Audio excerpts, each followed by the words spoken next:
Welcome back. Let's go live to our nation's capital, where we remember the men and women who died protecting our country while serving in the U.S. military. You are looking at the Vietnam Veterans Memorial. This is in Washington, D.C., where a ceremony pays tribute to those who paid the ultimate sacrifice. And we are seeing these types of tributes and ceremonies across our country today for Memorial Day.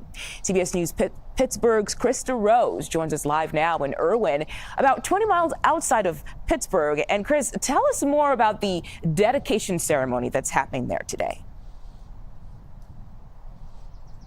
Hey, good afternoon. There were actually two ceremonies that happened here at Irvin's Union Cemetery. The first is kind of over the hill from where we are right now, your typical Memorial Day ceremony. It had an honor guard. A lot of veterans showed up paying tribute to those who served and ultimately paid the ultimate sacrifice. But then on the other side of the cemetery where we are right now, there was a service a little smaller, but for one individual. And it's this man right here, John E.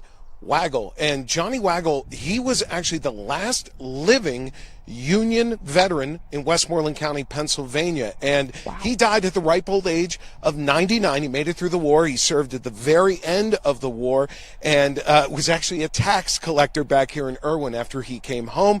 He died in 1946, and now almost, if my math is correct, 79 years after his passing. There was a big ceremony, of course, held by the Sons of Union Veterans. They came out here and they rededicated his grave, and they actually dug up some of his family. Well, they didn't dig up, but they actually called and contacted some of his family members, and they were able to come out here and be part of it. A lot of whom, they didn't even know that they had a relative that fought in the Civil War. So it's a very nice, it was a very nice ceremony. And I should also say, the organization, they're going around to every county in the United States. They're finding the last living Union veteran, and they're doing similar ceremonies. So they are dedicating one county at a time, one veteran at a time, trying to keep their memory alive.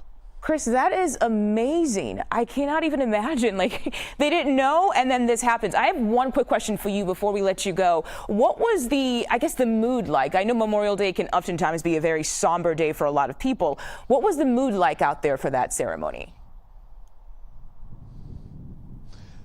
The first service I was telling you about that was over the hill, that was the typical feeling was very somber. Yeah. There were tears being shed. Here it was a little somber, but in all honesty, it was almost one of jubilation. People were happy to be celebrating this veteran and be happy to celebrating his life. And especially when his relative got up and spoke, they just said, we had no idea that this was my 4 times great-grandfather, and he is from the Civil War, and he served. And there was a lot of pride. I would say that's probably the biggest takeaway from both of these events. There was a lot of pride and a lot of people just feeling the love and the pride of being an American and having that connection to the past.